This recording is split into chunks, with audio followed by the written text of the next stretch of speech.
Hello साथियों, स्वागत है आप सबका एसएससी क्रिएटर यूट्यूब चैनल में। तो कैसे हैं आप सब? उम्मीद करता हूं अच्छे होंगे और बहुत ही अच्छी आपकी पढ़ाई चल रही होगी। जैसा कि आपको पता है कि हम आपके लिए 30 दिन में 30 प्रैक्टिस सेट लेकर आने वाले हैं, जिसमें से आज हमारा दूसरा प्रैक्टिस सेट है। दूसरा है और 30 दिन में 30 प्रैक्टिस सेट लेकर आने वाले हैं और ये आपको डेली शाम 6 बजे को मिल जाएगा। तो इसमें बहुत ही इम्पोर्टेंट प्रश्नों को शामिल किया जा रहा है, तो अपने दोस्तों में शेयर कर दीजिए, कि बता दीजिए अपने दोस्तों में कि बहुत ही इम्पोर्टेंट सेशन यह चल रहा है, इसको आप करना ना भूलिए। तो हम आपके लिए एक जो पिछला वीडियो कराए थे उसमें आपको एक होमवर्क के तौर पर एक क्वेश्चन दे के गए थे। क्या आप इस प्रश्न को कर पाए हैं? आइए इसको देखते हैं, इसको कैसे किया जाएगा। प्रश्न है हमारा, एक वस्तु का अंकित मूल्य 28,500 रुपये है और इसका विक्रय मूल्य 15,675 रुपये है। छूट परसेंट हमें बताना है। छूट प्रतिशत कितना है? क्या बताना है? छूट प्रतिशत कितना है? हम जानते हैं कि छूट परसेंट किस पर दिया जाता है? अंकित मूल्य पर। तो हमारा मार्क प्राइस कितना है? मार्क प्राइस है हमारा 28,500। मार्क प्राइस कितना है? 28,500। इसका विक्रय मूल्य कितना है? विक्रय मूल्य सेलिंग प्राइस कितना है? सेलिंग प्राइस है 15,675। कितना है? 15,675। अब उसने इसको कितने कम में दिया, उतना परसेंट हमें छूट निकालना है। 10 में से 5 गया 5, 9 में से 7 गया 2, 14 में से 6 गया 8, 7 में से 5 गया 2, 2 में से 1 गया 1। कितना आ गया? 12,825 रुपया कम में दे रहा है। इतने रुपए कम में दे रहा है और पूछ रहा है कि परसेंट में इसकी वैल्यू कितनी है। परसेंट छूट किस पर निकाला जाता है? मार्क प्राइस पर। मार्क प्राइस कितना है? 28,500। कितना है? 28,500। अब जीरो से दो जीरो कैंसिल हो गया। दो जीरो से दो जीरो कैंसिल। अब ये किससे कटेगा? 5 पचे 25, 5 सते 35। फिर इसे 5 से काटेंगे। 5 दूना 10, 5 पचे 25, 5 छः 30 और 5 पचे 25। कितना आ गया? 2565। दो इसमें गया तो लास्ट में आया है 25, 5 पचे 25। अब इसे हम देख पा रहे हैं कि 57 किस पहाड़े में आता है? 19 के पहाड़े में। 19 तिया 57। अब 19 से यह कटेगा कितनी बार में? 19 से कम 19 और ये हो जाएगा 66। 19 तिया 57, फिर 9 जाएगा 95 हो जाएगा। 19 बचे 95, 135 हो गया। अब 3 से हम 135 को काटेंगे। 3 चौक 12, 3 पचे 15। कितना आ गया? 45%। कितना आ गया? 45%। इस क्वेश्चन का बिल्कुल सही उत्तर देखिए कहाँ दिया गया है? दिया गया है ऑप्शन नंबर 2 में। तो इस तरह से इस प्रश्न को करना था। क्या आप कर पाए थे? हमें कमेंट बॉक्स में जरूर बताइएगा। और प्रश्न कैसे लग रहे हैं आप, हमें कमेंट बॉक्स में जरूर बताएं। वीडियो को लाइक करें और अपने दोस्तों में वीडियो को शेयर करें। और हमारे चैनल पर पहली बार आए हों तो चैनल को सब्सक्राइब करना ना भूलिएगा। अब हम शुरू करते हैं अपना पहला प्रश्न। वह तो हो गया हमारा होमवर्क। आज का यह हमारा पहला प्रश्न है। किसी धनराशि पर 2 वर्षों के लिए चक्रवृद्धि ब्याज वार्षिक रूप से संयोजित है 967.5 रुपए है। यदि ब्याज की दर 15% वार्षिक है तो वह धनराशि कितनी है? हमें क्या बताना है? हमें धनराशि बताना है। अगर आपको इस तरह का सवाल मिल जाए तो आपको किस मेथड से करना है? रेशियो मेथड से करना है। अगर हम 15% की फ्रैक्शन वैल्यू देखेंगे तो कितना हो जाएगा? क्या आप परसेंट की फ्रैक्शन वैल्यू निकाल सकते हैं? तो ये हो जाएगा 15 बटा में 100। 5 तिया 15, 5 दूना 10, 20। 100 कितनी बार कट गया? 100 5 से 20 बार में कट गया। अब हम ये क्या है? ये है आपका प्रिंसिपल और यह क्या है? यह है इंटरेस्ट। ये क्या है? इंटरेस्ट। दोनों को मिलाएंगे हम क्या प्राप्त होगा? अमाउंट। तो प्रिंसिपल कितना है हमारा? 20 है। ब्याज कितना है? इंटरेस्ट है 3, तो दोनों को मिलाएंगे कितना हो गया? 23। 20 प्रिंसिपल है, 3 इंटरेस्ट मिला, अमाउंट कितना हो गया? 23 हो गया। 1 साल हो गया। कह रहा कि 2 वर्षों के लिए। तो फिर एक बार और करेंगे। 20 से कितना हो गया? 23 हो गया। इसका मल्टीप्लाई करेंगे हम, कितना आ जाएगा? ये हो जाएगा 400 और 23 का वर्ग कितना होता है? हम जानते हैं कि 23 का गुणा करेंगे 23 में कितना हो जाएगा 529 हो जाएगा। कितना हो गया 529। यहाँ कह रहा कि यह क्या है, यह ना ही प्रिंसिपल है ना ही अमाउंट है, वह क्या है, वह है हमारा इंटरेस्ट, ब्याज है। तो हम यहाँ देख पा रहे हैं कि ये हमारा क्या है, ये है प्रिंसिपल और ये है अमाउंट। अमाउंट, प्रिंसिपल में अमाउंट जुड़ा होगा तब क्या प्राप्त होगा हमें, सॉरी प्रिंसिपल में इंटरेस्ट जुड़ा होगा तो हमें क्या प्राप्त होगा, अमाउंट प्राप्त होगा। तो यहाँ देखिए कितना जुड़ा है, तो 529 में से ऐसे हम सीधे सीधे देख पा रहे हैं कि कितना जुड़ा है 129। यह क्या है, यह हमारा इंटरेस्ट रेट है। इंटरेस्ट कितना है 129। धनराशि हमें बताना है, धनराशि बताना है। तो 129 बराबर किसके दिया गया है, 967 967.5 के, 967.5 के, ये हमारा क्या है प्रिंसिपल है। तो 129 बराबर 967.5, तो प्रिंसिपल हमें बताना, प्रिंसिपल कितना है 400, 400 गुणा 967.5 बटे में क्या हो जाएगा 129। अब यहां से हम दशमलव को जब कैंसिल करेंगे तो नीचे आ जाएगा एक जीरो, जीरो से जीरो कैंसिल हो जाएगा। अब हम देख पा रहे हैं कि ये कितनी बार में जाएगा, इसको काटिए, 9 3 12, 9 6 15, 15 7 22, 5 27, 3 से कट जाएगा। तो 3 चौक 12, 3 तिया 9, 3 तिया 9, 3 दूना 6, 3 दूना 6, 3 पचे 15। अभी आ गया 43। अब 43 का तो 43 से डायरेक्ट ही काटना पड़ेगा 3225 में, हम यहाँ काट के देख ले रहे हैं। 43 से काटेंगे कितना दिया गया है 3225, कितना 3225। ये इसको हम मिटा रहे हैं, जगह बोर्ड पे बचा ही नहीं है। 3225 इसको काटेंगे हम, कितनी बार में जाएगा 7 बार में, 7 तिया 21, 7 चौक 28 और 2 कितना होता है 30। कितना आ गया 1 2 और यहाँ 5 को उतार लेंगे। अब कितनी बार में जाएगा, 5 तिया 15, 5 बार में चला जाएगा। 5 तिया 15, 5 चौक 20, 1 21, कितनी बार में गया, ये आ गया हमारा 75। कितनी बार में कट गया 75 बार में, इसको भी हम मिटा ले रहे हैं।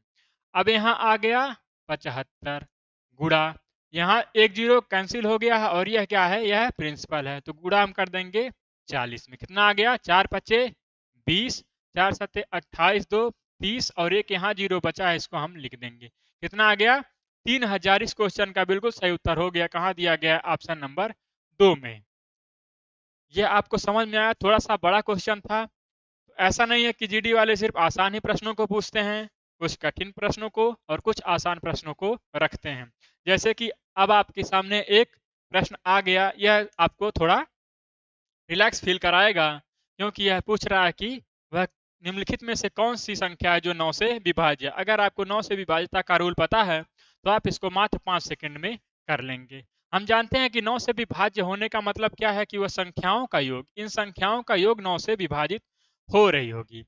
तो हम जोड़ेंगे इसको, 4 1 5, 5 3 8 1 9, इसको हमने जोड़ा, क्या प्राप्त हुआ 9। इसको जोड़ेंगे 2 1 3, 5 3 8 4 12, इसको जोड़ेंगे 12 प्राप्त हुआ। इसको जोड़ेंगे 5 1 6, 7 6 13, 13 4 कितना होता है 17, इसको जोड़ा हमने 17 प्राप्त हुआ। इसको जोड़ेंगे 4 2 6 1, 7 4 11, कितना हो गया, इसको जोड़ा हमने 11 प्राप्त हुआ। 9 से विभाज्यता का रूल कहता है कि संख्याओं का योग 9 से विभाजित हो रहा है, तो ना ही यह कट रहा, ना ये कट रहा, ना ये कट रहा है। 9 से कौन सी संख्या कट रही है, यह संख्या कट रही है, तो ऑप्शन नंबर 1 हमारा बिल्कुल सही उत्तर हो जाएगा। कौन सा, ऑप्शन नंबर 1 इस क्वेश्चन का बिल्कुल सही उत्तर हो जाएगा। बढ़ते हैं नेक्स्ट क्वेश्चन पर।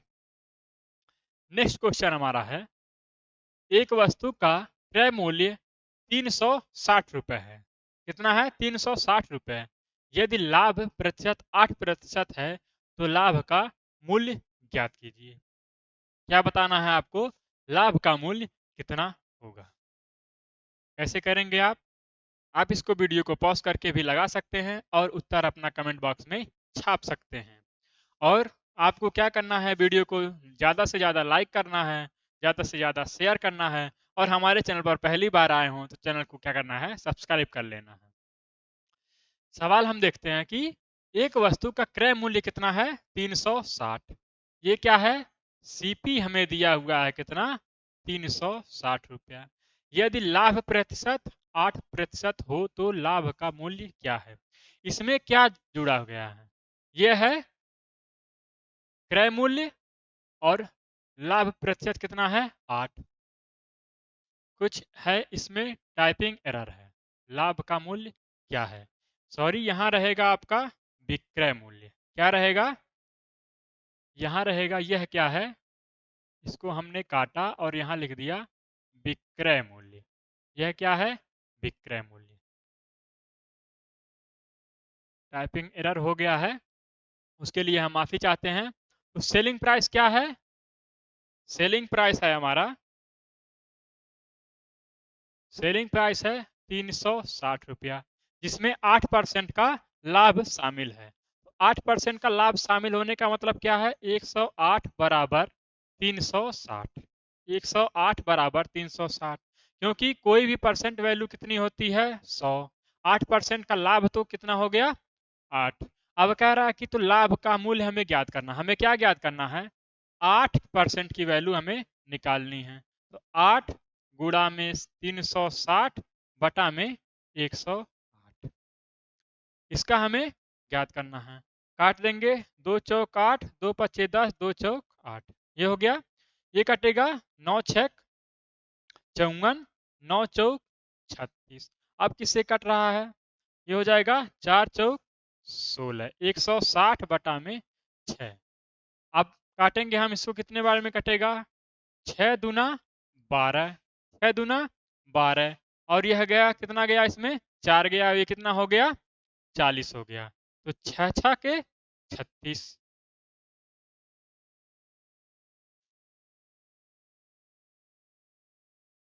6 6 के 36 ऑप्शन। चलिए उसको हम देख लेंगे।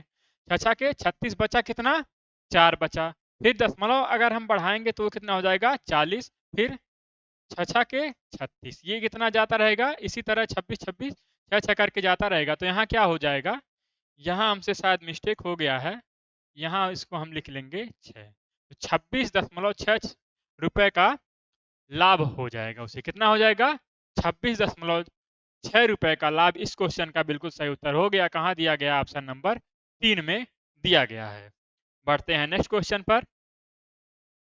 नेक्स्ट क्वेश्चन है हमारा, नेक्स्ट क्वेश्चन है, एक व्यक्ति 6 किलोमीटर प्रति घंटे की चाल से चलता है। कितना चल रहा है, चल रहा है 6 किलोमीटर प्रति घंटे की चाल से चलता है और 4 घंटे में एक निश्चित दूरी तय करता है।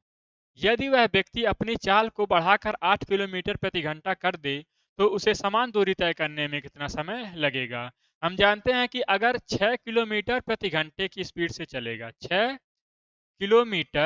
किलोमीटर पर आवर की गति से चलेगा और कितने घंटे में, 4 घंटे में, तो कितना दूरी चल लेगा, 4 घंटे में चल रहा है तो वह कितना दूरी चल लेगा, 24 किलोमीटर चल लेगा। कुल कितना चल लेगा, 24 किलोमीटर, क्योंकि यहाँ किलोमीटर पर आवर में है और समय क्या है, घंटे में है। हमें कुछ बदलना है नहीं। तो 6 किलोमीटर पर आवर की स्पीड से 4 घंटे में कितना गया, 24 किलोमीटर गया।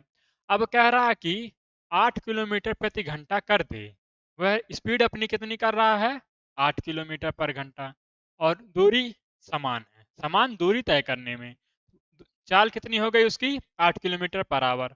अब इससे काटेंगे, कितना आ गया, 8 तिया 24, कितना आ गया, 8 तिया 24। पूछ रहा कि समय कितना लगेगा, तो समय लग जाएगा 3 घंटे। कहाँ दिया गया है, ऑप्शन नंबर 2 में। ऑप्शन नंबर 2 में आपको इस क्वेश्चन का बिल्कुल सही उत्तर मिल जाएगा। बढ़ते हैं नेक्स्ट क्वेश्चन पर। दोस्तों कैसे लग रहे हैं प्रश्न, हमें कमेंट बॉक्स में बताते चलिएगा, और आप इन प्रश्नों का उत्तर भी कमेंट बॉक्स में दे सकते हैं। नेक्स्ट क्वेश्चन, क्वेश्चन नंबर 5 दिया गया, 11 पुरुषों के एक समूह की औसत आयु 53 वर्ष है। 2 पुरुष समूह छोड़कर चले जाते हैं और समूह की औसत आयु में 1 वर्ष की वृद्धि हो जाती है। 2 पुरुष जो थे ना, वो एक वर्ष का औसत लिए थे।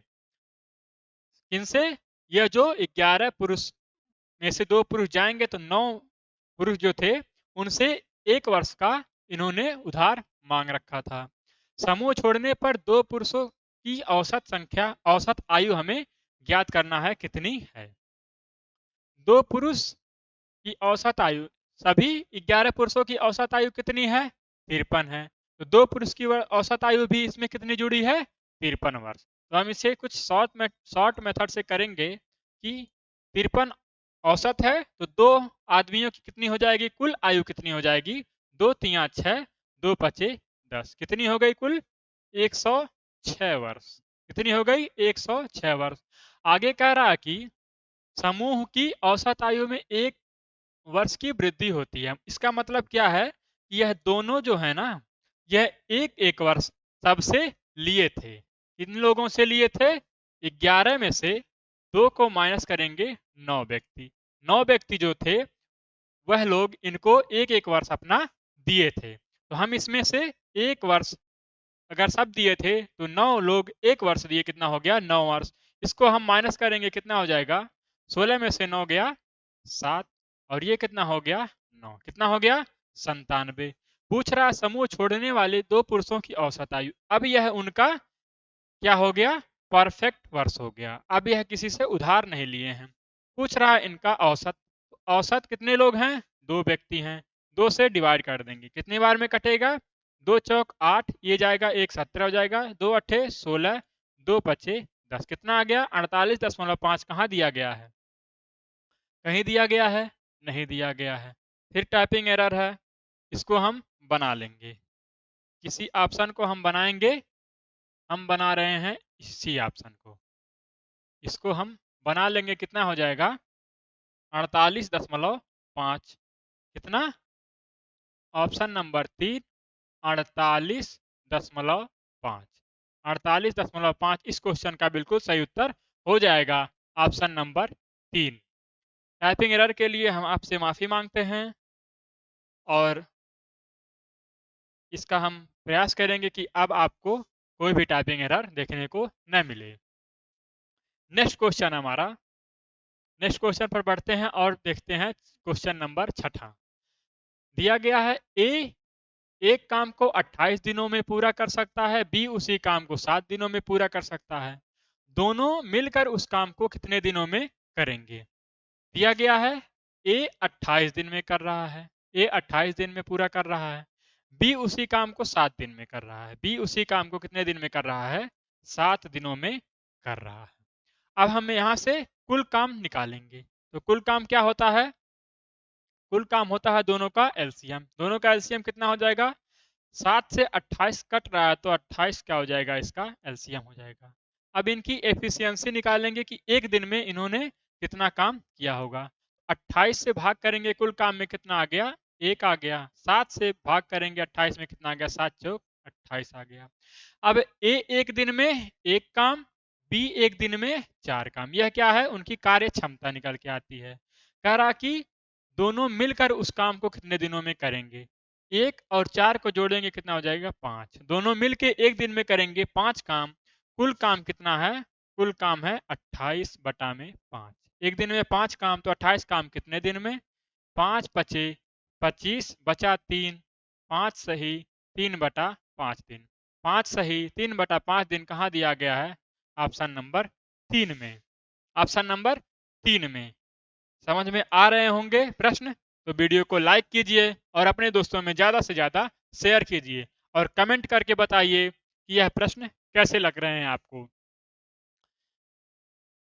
क्वेश्चन नंबर 7वां, अनिल एक काम 80 दिनों में पूरा कर सकता है। अनिल 30 दिनों में कुल काम का कितना प्रतिशत काम पूरा कर सकता है। अनिल 30 दिनों में कुल काम का कितना प्रतिशत काम पूरा कर सकता है। हमने माना कि अनिल एक दिन में एक काम करता है, एक दिन में एक काम, तो 80 दिनों में कितना काम करेगा। इस तरह का प्रश्न एक हम पहले वाले सेट में भी करा चुके हैं। 80 दिन में उसने कितना काम किया, 80 काम किया। एक दिन में एक काम हमने माना तो 80 दिन में उसका 80 काम हो गया। अनिल 30 दिनों में कुल काम का कितना परसेंट, तो 30 दिन में वह कितना काम करेगा? 30 ही काम करेगा। परसेंट वैल्यू पूछ रहा है तो परसेंट के लिए गुणा 100। और हमें कुल काम, अगर हमें परसेंट वैल्यू निकालनी होती है तो कुल से हम क्या करते हैं? भाग। कुल काम कितना है? कुल काम है 80। 30 दिनों में कुल काम का कितना परसेंट? तो 80। जीरो से जीरो, ये कितना आ गया? 300 बटा में 8। अब इसको हम काटेंगे, ये जाएगा 8 तियां 24, और कितना हो जाएगा इसमें 6, ये हो जाएगा 8 सत्ते 56, 7, और जीरो जाएगा, दशमलव लगाएंगे, जीरो बढ़ेगा, 8 पचे 40, 37.5% इस क्वेश्चन का बिल्कुल सही उत्तर हो जाएगा। कहाँ दिया गया है? ऑप्शन नंबर 3 में। ऑप्शन नंबर 3 में आपको इस क्वेश्चन का बिल्कुल सही उत्तर मिल जाएगा। और हम बढ़ते हैं अपने नेक्स्ट क्वेश्चन पर। दोस्तों, वीडियो कैसा लग रहा है कमेंट बॉक्स में जरूर बताएं, और प्रश्न समझ में आ रहे हैं कि नहीं। अगर आपके कोई सुझाव हैं तो आप उसे भी हमें दे सकते हैं। क्वेश्चन नंबर 8 देखते हैं हम। यदि किसी वस्तु का विक्रय मूल्य 2400 रुपये है और अंकित मूल्य 3000 रुपये है तो छूट परसेंट बताना है। छूट परसेंट अभी हम आपको एक और पिछले सवाल में बता के आ रहे हैं कि छूट परसेंट किस पे निकाला जाता है? अंकित मूल्य पर निकाला जाता है। तो मार्क प्राइस हमें कितना दिया गया है? मार्क प्राइस हमें दिया गया है 3000 रुपया। मार्क प्राइस कितना है? 3000 रुपया। विक्रय मूल्य कितना है? 2400। सेलिंग प्राइस कितना है? सेलिंग प्राइस हमारा है 2400। 2400 वह कितना कम रुपए में दे रहा है, उसको हमें छूट में बदलना है। कितने कम में दे रहा है? जीरो से जीरो, 10 में से 4 गया 6, 600 रुपये कम में दे रहा है। परसेंट के लिए गुणा 100। छूट परसेंट किस पे निकलता है? मार्क प्राइस पे। मार्क प्राइस कितना है?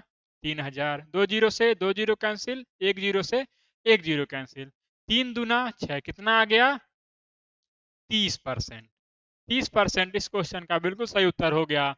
कहाँ दिया गया है? यहाँ दिया गया है ऑप्शन नंबर 1 में। तो आप ऐसे भी प्रश्न आते हैं, ये ना समझिएगा कि सभी प्रश्न कठिन पूछे जाते हैं। दोनों का मिक्सचर ही पेपर में पूछा जाता है, ताकि ये ना लगे कि कोई बच्चा एकदम ना कर पाए और कोई ये रहे कि सब कर ले। तो आपके जो कठिन प्रश्न आते हैं वो आपके मेरिट को तय करते हैं, और ऐसे आसान प्रश्नों को भी शामिल किया जाता है ताकि कुछ बच्चे, एवरेज बच्चा भी इसको कर पाए। बढ़ते हैं क्वेश्चन नंबर 9 पर। दिया गया किसी वस्तु पर लगाए गए कर में 17% की कमी की जाती है और उसकी खपत में 17% की वृद्धि होती है। कितनी वृद्धि होती है? 17% की वृद्धि होती है। राजस्व में प्रतिशत परिवर्तन कितना होगा?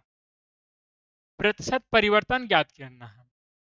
हम जान पा रहे हैं कि 17% पहले कमी की गई, फिर उसकी खपत में 17% की वृद्धि कर दी गई। जब आपको कमी या वृद्धि या कमी दो बार दिया जाए तो हम क्या करते हैं? इसको निकालते हैं किस पे? x plus y minus x into y बटा में 100। आप इस फार्मूले पे रखेंगे, आ जाएगा। पहले क्या कर रहा है? पहले इसको कहते हैं सक्सेसिव। सक्सेसिव पहले 17% का कमी कर रहा है, फिर 17% की वृद्धि कर रहा है, माइनस 17 गुणा में 17 बटा में 100। कितना हो गया? अब यहाँ 17 से 17 कैंसिल, माइनस से प्लस एक बार कैंसिल। 17 का गुणा हम करेंगे, हम 17 में कितना हम जानते हैं, हो जाता है 189 बटा में 100। अब नीचे कितना है? 2 जीरो है, तो 2 जीरो 2 अंक छोड़ के हम क्या करेंगे? दशमलव लगा देंगे। ये कितना आ गया? यहाँ दशमलव लगाएंगे। अब यहाँ हम देख रहे हैं क्या है? माइनस में है, तो यहाँ लगा देंगे माइनस। 1.89% की क्या हो जाएगी? कमी हो जाएगी। कहाँ दिया गया है? यहाँ भी दोनों ऑप्शन में एक ही नंबर हो गया है, तो इसको हम क्या कर लेंगे? बना लेंगे 1.89% की क्या हो जाएगी? कमी हो जाएगी। दोनों ऑप्शन एक ही हो गया था, तो उसको आप, इसके लिए हम आपसे माफी चाहते हैं और इसको हम सही कर लिए। बढ़ते हैं नेक्स्ट क्वेश्चन पर। Question number 10। अभिषेक अपने लैपटॉप का मूल्य क्रय मूल्य से 50% अधिक अंकित करता है। कोई वस्तु कितने में खरीद के लाता है? 100 में। ये क्या है? ये हमारा सीपी है। मार्क प्राइस उसने कितना रखा, मार्क प्राइस रखा 150। मार्क प्राइस कितना रखा, यहाँ है सीपी कितना है 100, मार्क प्राइस रखा 150। वह अपने ग्राहक को अंकित मूल्य पर 30% की छूट देता है। 150 पर उसने 30% का छूट दिया तो दिया कितने में, 70% में। 70 में दिया। अब जो कट रहा है उसे काट देंगे, 0 से 0, 0 से 0। 15 सतह कितना होता है, 105।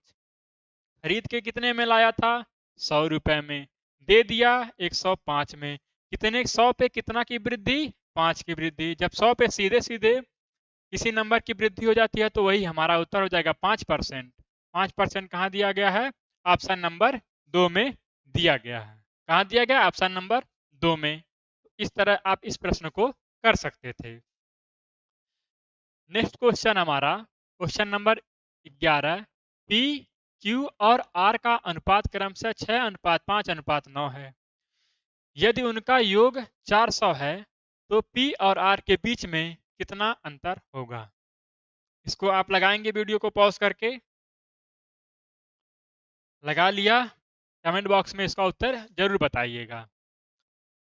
दिया गया है पी क्यू आर, इसको हम ऐसे लिख लेंगे, पी क्यू और आर, इनका अनुपात दिया गया है हमें, कितना दिया गया है, 6:5:9, 6:5:9। यदि इनका योग 400 है, अगर हम इनको जोड़ेंगे ना तो कितना हो जाएगा 400, लेकिन हम अनुपात में जोड़ रहे हैं अगर, तो 6 5 11 और 9 कितना होता है 20। यहाँ हमने जोड़ा, हमें प्राप्त हुआ 20। कह रहा अनुपात में 20, तो अंक संख्या में हमें दिया है 400, तो 20 बराबर कितना, 20 बराबर 400। पूछ रहा हमसे P और R के बीच में कितना अंतर है। अगर हम सबका वैल्यू काउंट करें फिर उसमें से माइनस करें तो हमें बहुत टाइम लगने वाला, और हमें क्या करना है, परीक्षा में समय को बचाना है। P और R के बीच में अंतर, यहाँ दिया गया है P, यहाँ है R, तो इनके बीच का अंतर 9 में से 6 गया 3। 3 यूनिट का मान हमें बता देना है, 3 गुणा में 400 बटा में 20, 20 दूना 40, कितना हो गया 20 तिया 60। 60 इस क्वेश्चन का बिल्कुल सही उत्तर हो जाएगा। कहाँ दिया गया है, दिया गया ऑप्शन नंबर 3 में। कहाँ दिया गया है, ऑप्शन नंबर 3 में। बढ़ते हैं हम नेक्स्ट क्वेश्चन पर। प्रश्न कैसे लग रहे हैं, समझ में आ रहे हैं कि नहीं, हमें कमेंट बॉक्स में जरूर बताइए। आपका कमेंट करना हमारे लिए बहुत आवश्यक है, और वीडियो को लाइक कर दीजिएगा ताकि हमें यह पता चल सके कि हम कैसा काम कर रहे हैं। इससे हमें क्या होता है, मोटिवेशन मिलता है कि आपके लिए हम अच्छे अच्छे काम, अच्छे अच्छे प्रश्नों को लेकर आएंगे। यह प्रश्न हमें दिया गया है 21.84 के 66.67% के साथ 10.14% का मान कितना होगा। इस तरह के प्रश्न आपसे बहुत पूछे जा रहे हैं, क्योंकि यह वे प्रश्न हैं जो आपसे बहुत कैलकुलेटिव कराते हैं। के का मतलब गुणा, कह रहा कि 66.67% फिर इसके भी के, इसके प्रतिशत के 7.14 के परसेंट का मान बताना है। आपको का मान बताना, इसको हम बना दे रहे हैं, आप इसका उत्तर हमें कमेंट बॉक्स में कर दीजिएगा, या हम उत्तर आपको बता देंगे, आप इसको काट पीट के लगाइएगा कितना आएगा। अगर हम इसको दशमलव से यहाँ कैंसिल करेंगे तो नीचे 2 जीरो बढ़ जाएगा, यहाँ दशमलव कैंसिल करेंगे यहाँ भी 2 जीरो बढ़ जाएगा, यहाँ दशमलव कैंसिल करेंगे यहाँ भी 2 जीरो बढ़ जाएगा। अब इसका हमें क्या करना होगा, गुणा कर देना होगा। फिर जो आएगा, यहाँ जो आएगा उससे नीचे यहाँ 100 गुणा में, यहाँ 3 4 जीरो, यहाँ 4 जीरो से क्या करेंगे, हम भाग कर देंगे, और जो हमारा उत्तर आएगा वही हमारा उत्तर हो जाएगा। तो इसका उत्तर आएगा कितना, 1.04 इसका उत्तर आ जाएगा। ये आप काट पीट के लगा दीजिएगा। इतना तो कर सकते हैं आप सब, क्योंकि आइए देखते हैं अपना नेक्स्ट क्वेश्चन। नेक्स्ट क्वेश्चन है, एक बैग का विक्रय मूल्य 1056 रुपए है और लाभ परसेंट कितना है, 20% है। यदि विक्रय मूल्य 800 रुपया होता, कितना होता, 800 रुपया हो तो हानि परसेंट ज्ञात करना है। हानि परसेंट ज्ञात करना है। 20% लाभ का मतलब क्या है कि 100 से 20%, 20 में ज्यादा में दिया है। 100 क्रय मूल्य कितना होता है 100%, बेच रहा है कितने में, 20% लाभ पर, तो 120 में बेच दिया, 120% में बेच दिया। 120% की वैल्यू कितनी है, 1056, कितनी है, 1056 है। तो हम इसमें क्रय मूल्य निकालेंगे, क्रय मूल्य जो आएगा उसमें से हम देखेंगे कि 800 रुपए में बेचने पे उससे कितना हानि हो रहा है। कितने में बेचा होता, 800 रुपए में बेचा होता तो हानि परसेंट क्या होता। यहाँ से हम सीपी निकालेंगे, क्रय मूल्य, 1056 बटा में 120, कितना हो गया, 120। जीरो से जीरो कैंसिल, ये कटेगा 12 अठे 96, 12 अठे 96, 88 का गुणा करेंगे 10 में, कितना आ जाएगा, 880 आ जाएगा। कितना आ गया, 880 आ गया। अब अगर बेचा होता 800 में, सीपी कितना है हमारा, 880 है, बेच दिया होता 800 में, तो क्रय मूल्य 880 है, बेच दिया होता 800 में, तो कितने का नुकसान हो जाता उसे, 80 रुपए का नुकसान हो जाता। कितने का नुकसान होता, 80 रुपए का नुकसान हो जाता। 80% के लिए गुणा 100 बटा, कभी भी आपको परसेंट हानि या परसेंट लाभ निकालना होता है तो वो किस पे निकलता है, क्रय मूल्य पर निकलता है। तो क्रय मूल्य कितना है, 880 है। अब इसे काटेंगे, जीरो से जीरो कैंसिल, 8 से कितनी बार में गया, 8 से गया, 8 का गुणा करेंगे 11 में 88 आ गया, कितनी बार में गया, 11 बार में, तो 100 बटा में 11। अब यह कितनी बार आएगा, 11 नवा 99, 11 नवा 99, ये आपका 9.99 आता रहेगा। कहाँ दिया गया है, ऑप्शन नंबर 1 में दिया गया है। कहाँ दिया गया है, ऑप्शन नंबर 1 में दिया गया है। बढ़ते हैं नेक्स्ट क्वेश्चन पर। नेक्स्ट क्वेश्चन है हमारा 14वां नंबर, स्मूदी की एक रेसिपी में फल और दही का अनुपात 5:2 है तथा दही और शहद का अनुपात कितना है, 3:1 है। कितना है, 3:1 है। रेसिपी में फल और शहद का अनुपात कितना होगा, कितना होगा। हम यहाँ पहले इसका हम निकालेंगे, फल कितना है, फल तथा दही, फल तथा दही का कितना है, 5:2 है। कितना है, 5:2। फिर इसमें कह रहा कि शहद को शामिल कर लिया, शहद को हम शामिल करेंगे। फिर आगे कह रहा कि शहद, दही और शहद का अनुपात कितना है, 3:1। दही कितना है, 3, शहद कितना है, 1। अब यहाँ यह बॉक्स खाली है, यहाँ यह बॉक्स खाली है, इसको भर देंगे किससे, इसके सामने वाले से। यहाँ आ जाएगा 2, कितना आ जाएगा, 2। यहाँ आ जाएगा कितना, 3। इसका मल्टीप्लाई कर देंगे, 5 तिया 15, 3 दूना 6, 2 1 कम 2, कितना आ गया, 15:6:2।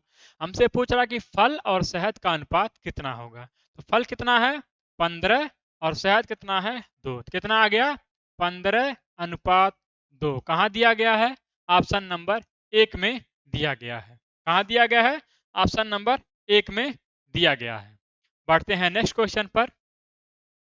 नेक्स्ट क्वेश्चन 15वां है हमारा, ऐसी कितनी 2 अंकीय संख्या है जो 8 से विभाज्य है। कितनी, 1 से लेके, एक नहीं रखेंगे हम, एक तो 1 से 9 तक कितनी 1 अंकीय संख्या। हमसे पूछ रहा कि अगर 10 हो, 10 से लेके कितना 99 तक, तभी तो 2 अंकीय संख्या होगी। 2 अंकीय संख्या 8 से विभाज्य है। तो हम जान पा रहे हैं कि एक तो 8 निकल गया, यह 2 अंकीय संख्या नहीं है। तो 8 के बाद 99 तक ऐसी कितनी संख्या, तो हम 8 का पहाड़ा पढ़ेंगे, अगर 12 में कितना आ जाएगा, 12 अठे 96।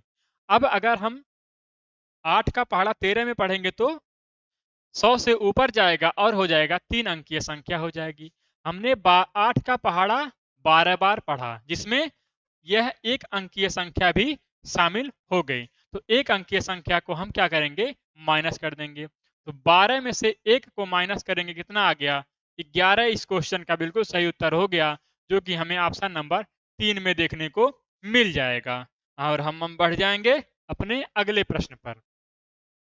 अगला प्रश्न है 16वां प्रश्न। क्या कह रहा है कि, और आपको क्या करना है, वीडियो को लाइक और ज्यादा से ज्यादा शेयर करना है और कमेंट बॉक्स में प्रश्नों के उत्तर देते चलना है। तो आइए बढ़ते हैं नेक्स्ट क्वेश्चन पर। कह रहा कि एक व्यक्ति ने 24% की वार्षिक दर पर साधारण ब्याज पर कुछ धनराशि ऋण पर दी।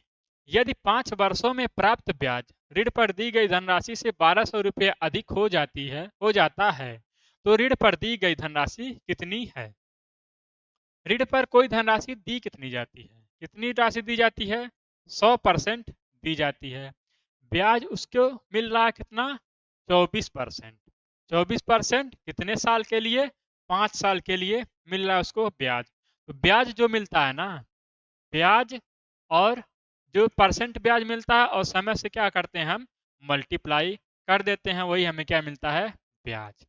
24 गुणा 5 बराबर कितना, 24 पचे 120, कितना 120 रुपए का उसे 120% का क्या मिला, ब्याज मिल गया।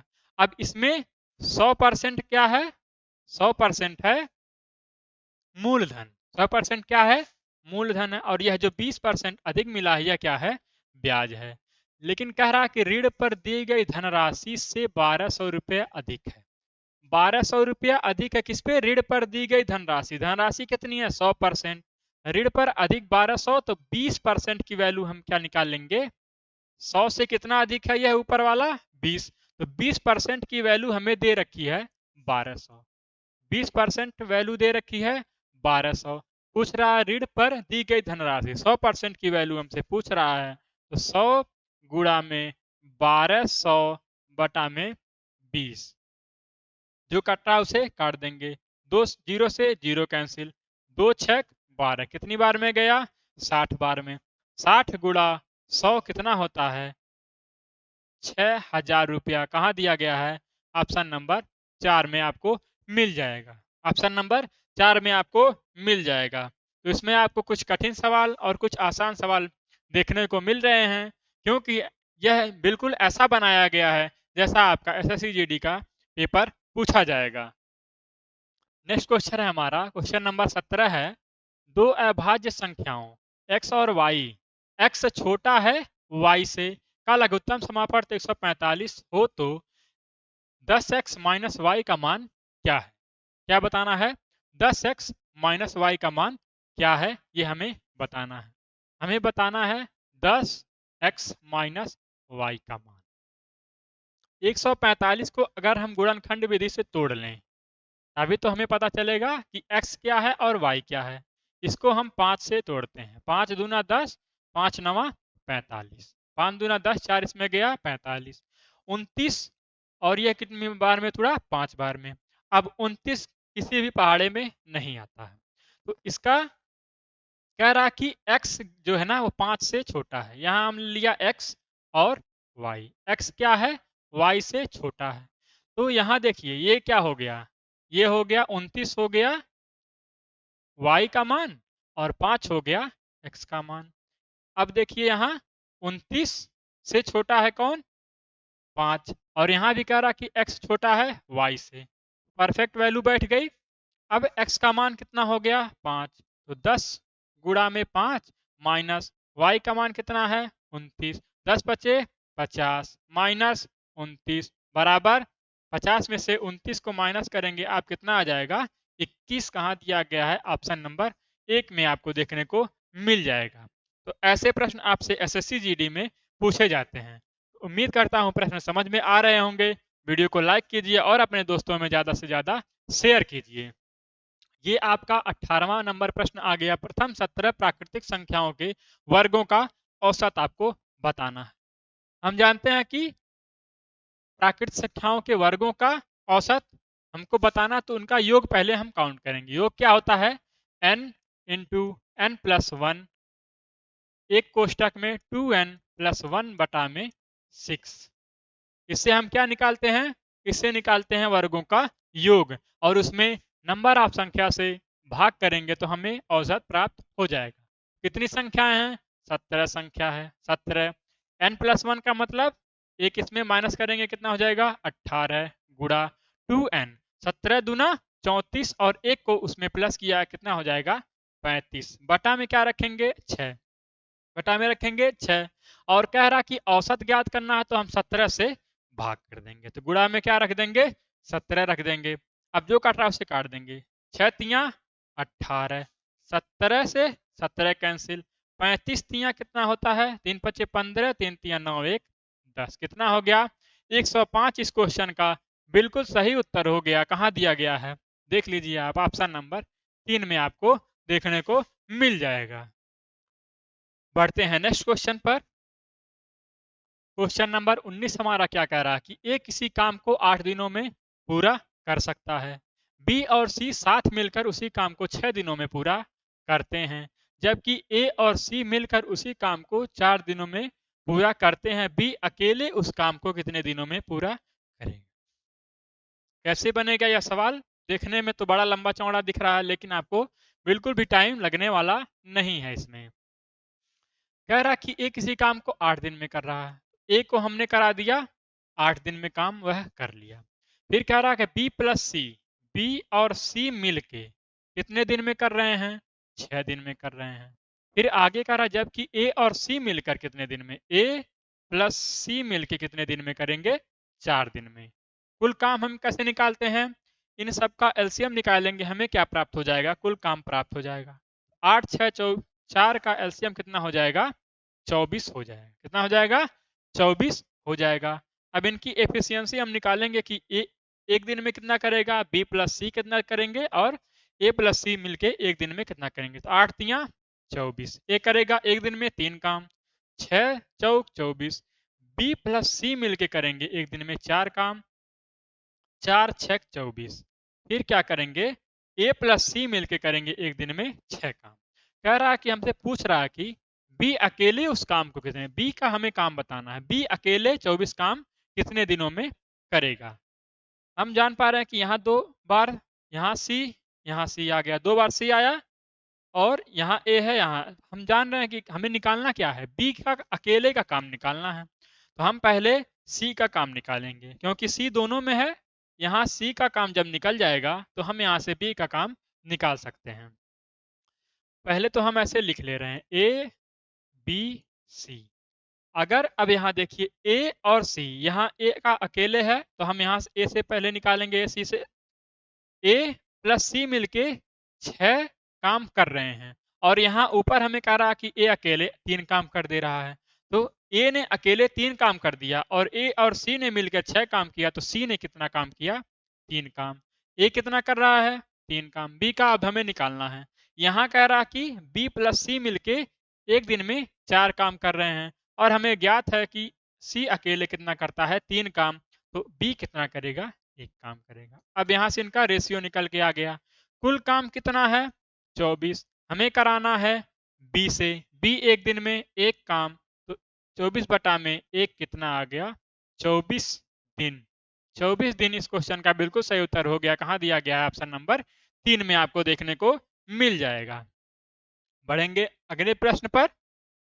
अगला प्रश्न है हमारा, एक विक्रेता ने 2 टीवी सेटों में से प्रत्येक को 7400 रुपए में बेचा। एक पर उसे 10% का लाभ हुआ और दूसरे पर 10% की हानि। कुल सौदे में विक्रेता को कितना लाभ या हानि हुई। क्या बताना है, कुल लाभ या हानि बताना है। इसका यहाँ कोई रोल नहीं है, यहाँ से यहाँ तक इसका कोई रोल नहीं है, वो आपको फंसाने के लिए दे रहा है। एग्जामिनर बहुत चालाक हो गया है। कह रहा कि एक पर उसे 10% का लाभ हुआ और दूसरे पर 10% की हानि हो गई। यहाँ भी हम क्या निकालेंगे, अगर प्रत्येक सेट का मूल्य एक बराबर हो तो हम यहाँ सक्सेसिव का केस लगा देंगे। 10% का लाभ तो प्लस में 10।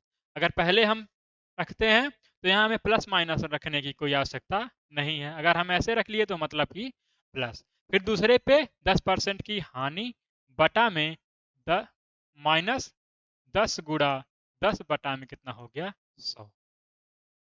यहाँ 10 से 10 कैंसिल, और 0 से 0, 0 से 0, कितना आ गया, -1% की क्या हो गई, कमी हो गई। क्या हो गई, -1% की कमी। कहाँ दिया गया है, -1% की हानि दिया गया है। ऑप्शन नंबर 4 में आपको देखने को मिल जाएगा। कहाँ देखने को मिलेगा, ऑप्शन नंबर 4 में। ये हमारा हो गया 20 क्वेश्चन आज इस प्रैक्टिस के कंप्लीट हो गए। अब हम आपके लिए एक होमवर्क क्वेश्चन दे रहे हैं कि 60 लीटर के एक मिश्रण में दूध और पानी का अनुपात 2:3 है। दूध और पानी का अनुपात 1:2 बनाने के लिए कितनी मात्रा में पानी को मिलाया जाना चाहिए? इस क्वेश्चन का उत्तर हमें कमेंट बॉक्स में आप जरूर बताइएगा और कमेंट में हमें बताइए कि आपको यह प्रश्न कैसे लग रहे हैं। आपको बहुत फ़ायदा पहुंचने वाला है। एसएससी जीडी का एग्ज़ाम जब देने जाएंगे आपको एग्ज़ाम हॉल में, तो प्रेशर बिल्कुल नहीं लेना है। कोई प्रश्न कठिन आते हैं, कोई प्रश्न आसान आते हैं। जब आपके एग्ज़ाम हॉल में बैठेंगे तो अगर आप धैर्य बना के नहीं क्वेश्चन को सॉल्व करेंगे तो आपसे आसान प्रश्न भी गलत होने के बिल्कुल चांस बढ़ जाएंगे। तो मिलते हैं नेक्स्ट वीडियो में कुछ बहुत ही महत्वपूर्ण प्रश्नों के साथ। तब तक के लिए जय हिंद।